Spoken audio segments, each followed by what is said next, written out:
साल लगे, लेकिन हम घर आ ही गए।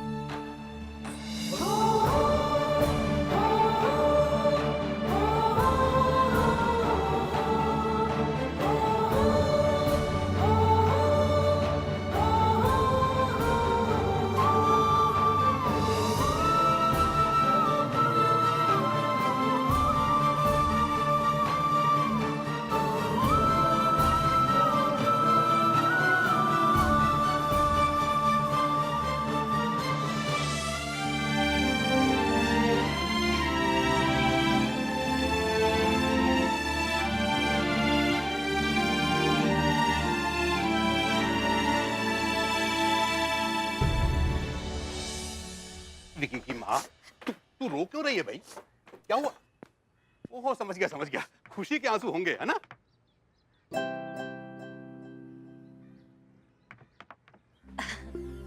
ईश्वरी जी आ गई आप।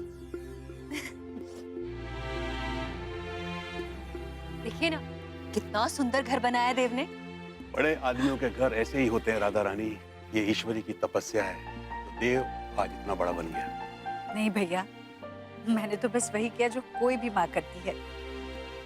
मेरा देव तो अपने बलबूते पे बड़ा हो गया है। ईश्वरी, अपना घर तो देख लो। हाँ, मुझे सबसे पहले रसोई उस तरफ।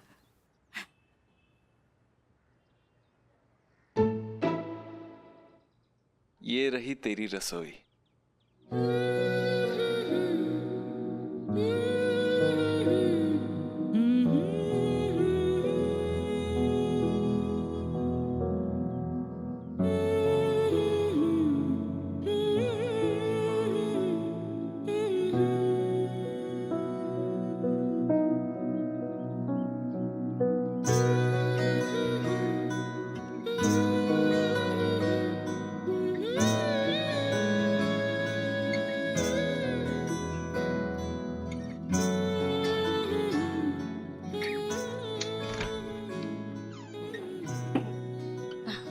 सब है।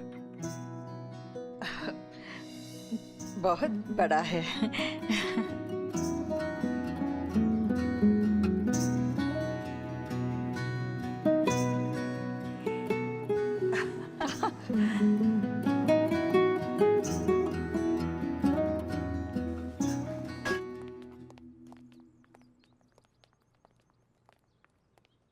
ये कौन है देव? आ दिखाता हूँ, आजा। आमा। अरे अरे, ये क्या देव? नए घर में पहला चूल्हा तो घर की औरतें ही चलाती है। माँ, बहुत काम कर लिया तूने। आज से तेरा रसोई में आना जाना बंद। देव, बेटा रसोई सिर्फ रसोई नहीं होती, माँ की सहेली होती है, उसके सुख दुख की साथी होती है।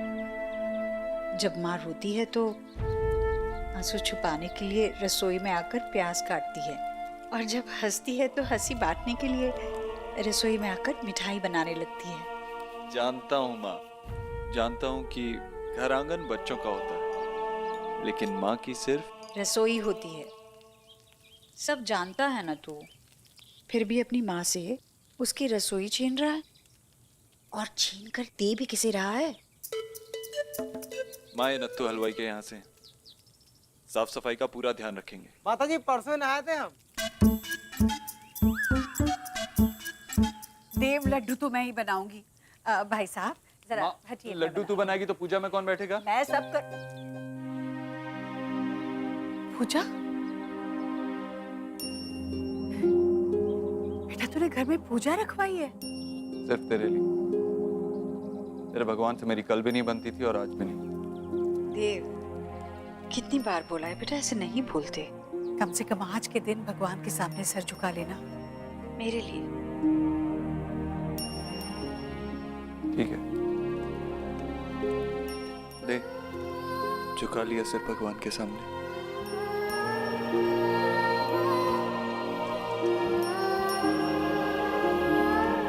जीते रहो।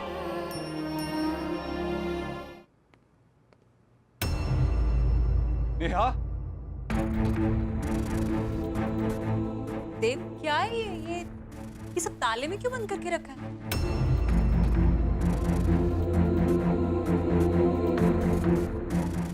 इतनी महंगी, इतनी सुंदर अलमारी है, ये क्या भर रखा है इसमें? पूरा कबाड़ जमा कर रखा है तुमने। खुदा पहाड़ निकली चुईया। ये घिसी हुई इतनी पुरानी सी गंदी सी चप्पल किसकी है ये?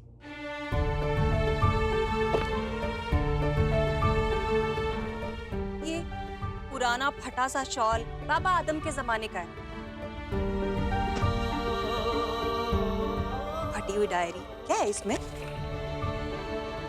12 फरवरी 1997, मकान का किराया 1500, देव की पुस्तक 5। अरे एक मिनट रुक ना। चाय पत्ती, पेंसिल, लकड़ी, पट्टी, देव का यूनिफॉर्म, पानी का बिल। छी! क्या है देव ये सब? ये सब मेरा है।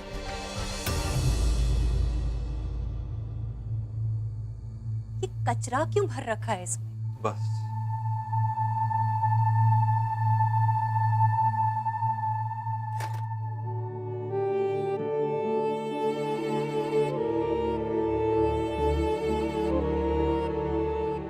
आपको इस घर तक पहुंचने में कितना वक्त लगा? जल्दी पहुंच गए थे, 20-25 मिनट का रास्ता था बस।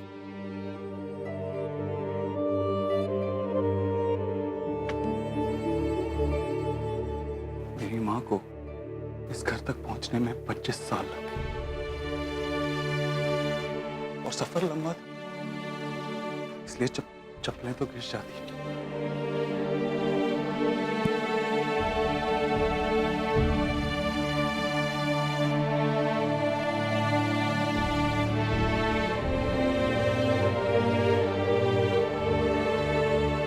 इस डायरी में सिर्फ पुराना हिसाब नहीं, जब एक 100 रुपए का नोट मिलता था तो वो सिर्फ एक नोट नहीं होता था, उसमें कई छोटे छोटे सपने होते थे। जब एक बच्चे को चोट लग जाए तो उसकी दवाई पे वो सिर्फ एक 100 का नोट नहीं टूटता था, वो सारे सपने भी टूट जाते थे। डायरी में उन सपनों का हिस्सा जो कि आपको कचरा लग रहा है, ये कचरा नहीं है। मेरे लिए ये मेरी माँ का पसीना है।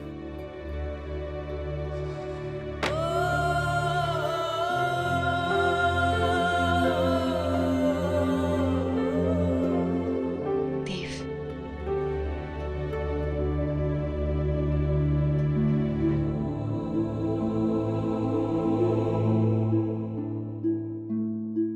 पूजा का समय हो गया है। नेहा, जाओ जल्दी से तैयार हो जाओ, तुम्हारे ससुराल वाले आते ही होंगे। आज के बाद इस अलमारी को कोई हाथ नहीं लगाएगा। नेहा, कल तुझे ऐसी अलमारी मिल जाए।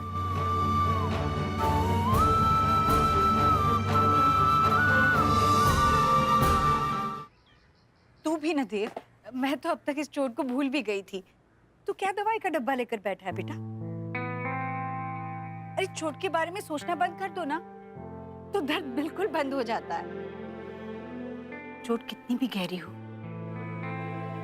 उसे भूल जाना ही अच्छा है। बार बार पुराने जख्म देखोगे तो दर्द ही मिलेगा। इस दर्द को, इन जख्मों को पीछे छोड़कर आगे बढ़ना सीख बेटा। नहीं माँ, ये जख्म और दर्द ये जब पुराने हो जाते हैं ना तो ये दोस्त बन जाते हैं, और दोस्तों को पीछे नहीं छोड़ा जाता, दिल में रखा जाता है।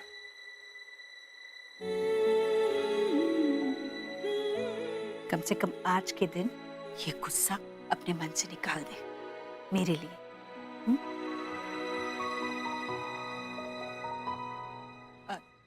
चलो चलो, पूजा की कितनी सारी तैयारी करनी है। हवन कुंड नहीं है, बाजार से सामग्री ले आनी है, मैं ले आती हूँ। मैं लेके आता हूँ।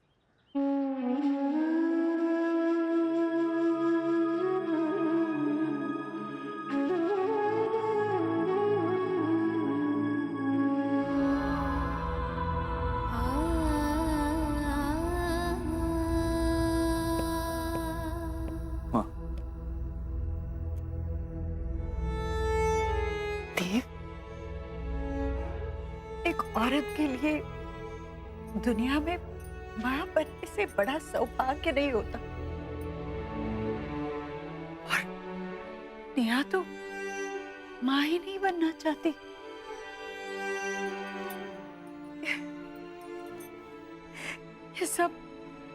ये सब मेरे परवरिश की, मेरे संस्कारों की हार है। ये मेरी हार है। नहीं माँ।